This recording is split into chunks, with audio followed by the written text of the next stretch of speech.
일본 국회를 뒤흔들어 놓은 순교자 박관준 장로님. 박관준 장로님은 1875년 4월 13일 평안북도 연변구 연주성에서 태어났습니다. 어려서부터 글을 배우기 시작하면서 6살 때 천자문을 마쳤으며 일찍부터 학문에 소질이 있었습니다. 장로님은 위로 3명의 형이 있었지만 모두 원인 모를 병을 얻어 차례로 세상을 떠나게 되면서 그로 인해 대를 이어 유일한 독자가 되어버린 장로님은 15살 때 2살 연상인 아가씨와 결혼을 합니다. 하지만 기쁨은 오래가지 못했고 얼마 안 되어서 아버지 어머니가 세상을 떠나게 됩니다. 장로님은 마음에 깊은 상실을 갖고 우울증에 빠지게 됩니다. 그는 점점 살아가기 시작이고 기생집을 들락거렸으며 술주정뱅이가 되었습니다. 아버지에게 물려받은 전 재산을 술값으로 날렸으며 땅 무소까지 팔면서 술값을 냈습니다. 그는 병까지 얻어서 알아누웠고 어느 날 잠에서 깨어 정신을 차려보니 빈털터리가 되어 있었고 자신은 죽을 병에 걸려있는 상태였습니다. 그러던 중 하늘에서 이상한 소리를 듣는 신비한 체험을 하게 됩니다. 술독에 빠져 살지 말고 십자가의 피를 믿으라 라는 음성이었습니다. 그 후 장로님은 자석에 빨려 가득 교회에 갔고 예수님을 영접했은 술을 끊고 병도 치유되었습니다. 그는 3년 동안 열심히 공부해서 의사 자격증을 땄고 그가 병원을 차리자 사람들은 동서남북 사방에서 몰려왔습니다.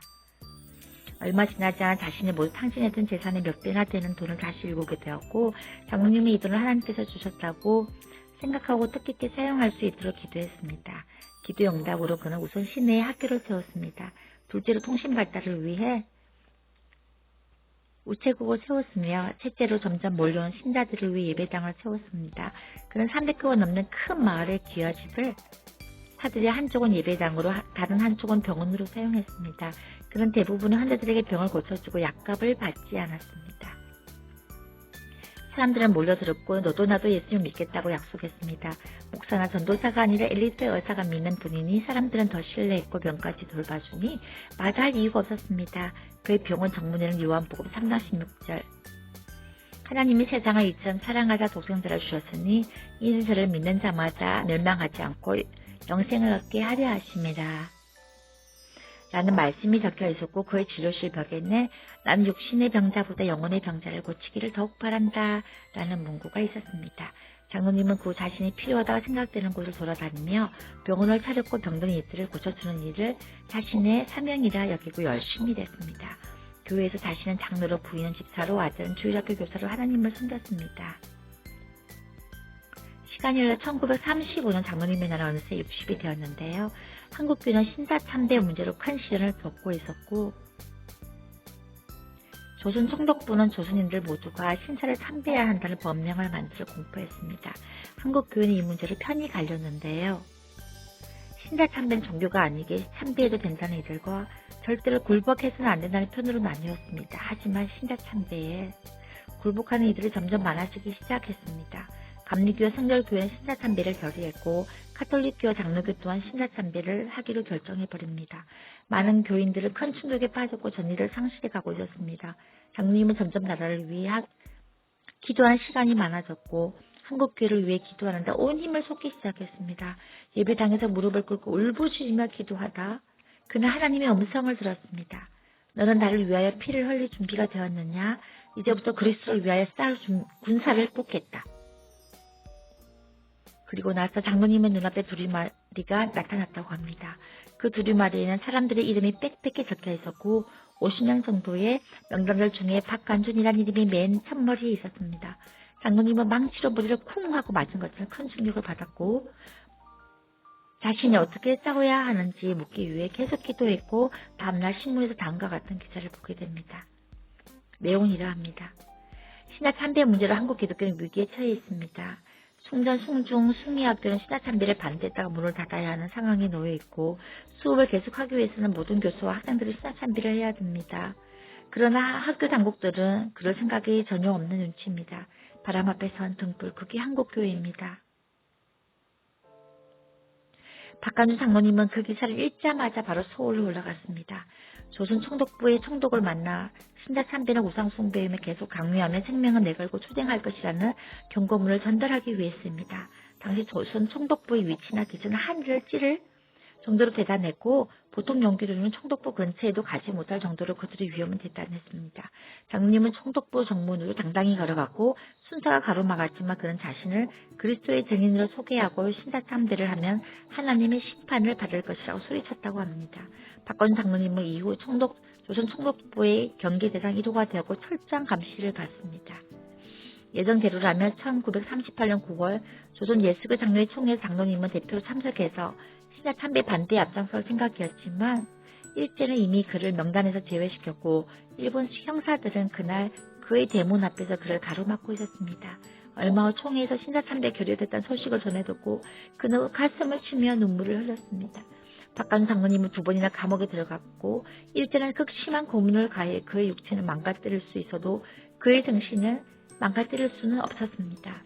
그는 감옥에서 기도하는 중 일본으로 가라는 하나님의 음성을 들었습니다. 그리고 감옥에서 나오자마자 일본으로 떠날 계획을 세웁니다.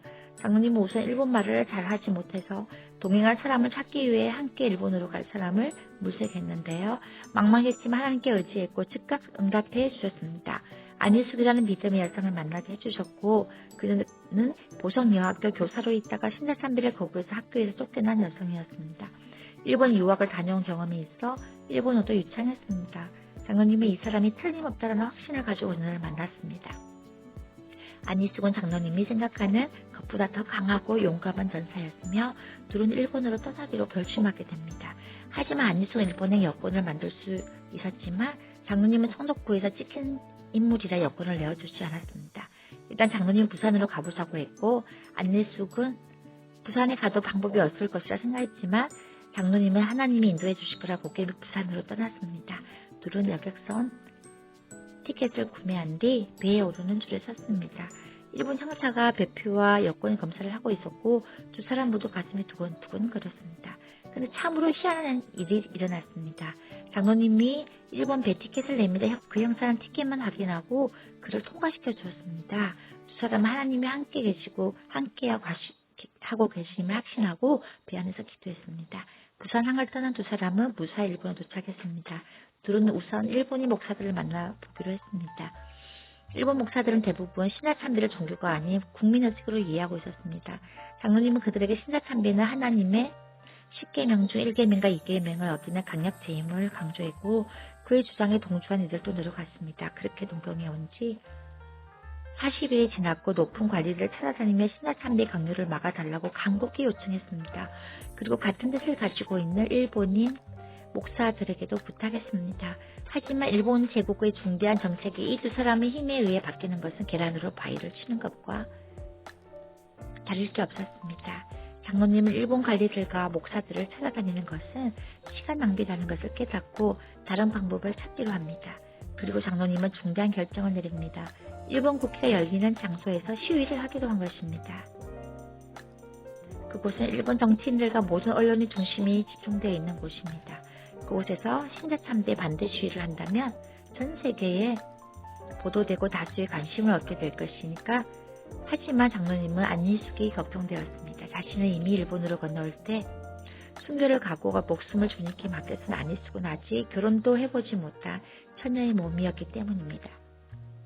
장로님은 안희숙을 향해 조심스럽게 물어봤습니다. 내일 일본 국회 같이 갈 수 있겠소? 안희숙은 이번에 조금 더 망설이는 기색 없이 당당히 대답했습니다. 네 장로님, 어디든 같이 가겠습니다. 장로님은 미안하다고 말했고 안희숙은 한국길을 위해 목숨을 바칠 각오로 일본에 왔다며 장로님에게 자신의 뜻을 밝혔습니다. 드디어 일본 국회가 열리는 날이 되었고 국회 건물은 경비가 삼엄했습니다. 장로님은 내의 속에 경고문을 감추고 무사히 국회 안으로 들어가는데 성공했습니다. 부산항에서처럼 철저한 감시 속에서도 하나님이 통과시켜 주었다고 굳게 믿었습니다. 장로님과 안희숙은 2층에 앉았고 일본 국회의원들이 한눈에 들어왔습니다. 또한 기자들은 장로님과 안희숙을 확연히 볼 수 있는 곳에 있었기 때문에 시위를 하기에는 최고의 장소였습니다. 국회의장이 들어오고 모든 자리가 꽉 차고 국회가 막 시작하려고 할 때 장로님은 자리에서 박차고 일어나 우렁찬 목소리로 자신을 소개하며 내 속에 숨겨두었던 종이 뭉치를 아래로 던졌습니다. 내용은 이러했습니다.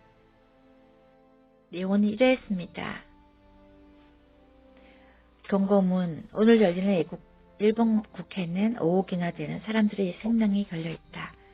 하나님을 믿지 않으면 나라가 부강하지 못한다. 국회의원들은 하나님의 진리를 깨달아야 한다. 일본 종교의 신도를 폐지하고 기독교를 믿으라. 신도와 불교와 기독교 대표들이 모여 겨루어보자. 이렇게 경고문을 읽었습니다. 종이 뭉치가 떨어지자 방청석에서 누군가가 폭탄이다 라고 소리쳤고 국회 안은 대소동이 일어났습니다. 정말 대단한 용기였습니다. 일본이 식민지하에 살고 있는 한국의 나약한 노인이 일본의 정치 중심지인 국회에 가서 힘을 겨뤄보자고 도전장을 내미는 것은 보통 사람이냐면 절대 감당할 수 있는 일이 아닙니다. 그 후 장로님의 별명은 엘리야가 되었고요. 우상 숭배자 850명을 겨뤄보자고 도전장을 내밀었던 엘리야처럼 박한준 장로님도 전 일본 국민을 상대로 맞짱을 뜨자고 도전장을 내밀었기 때문이지요. 장로님과 안희숙은 현장에 체포되었고 이 사건은 일본 신문에 대문짝만하게 보도되었습니다.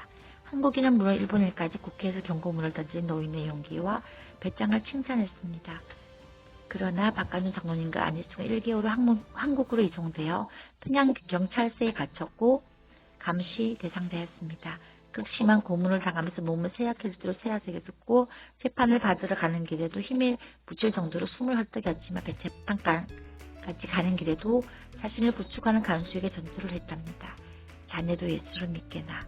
예수를 믿으면 이렇게 좋다오.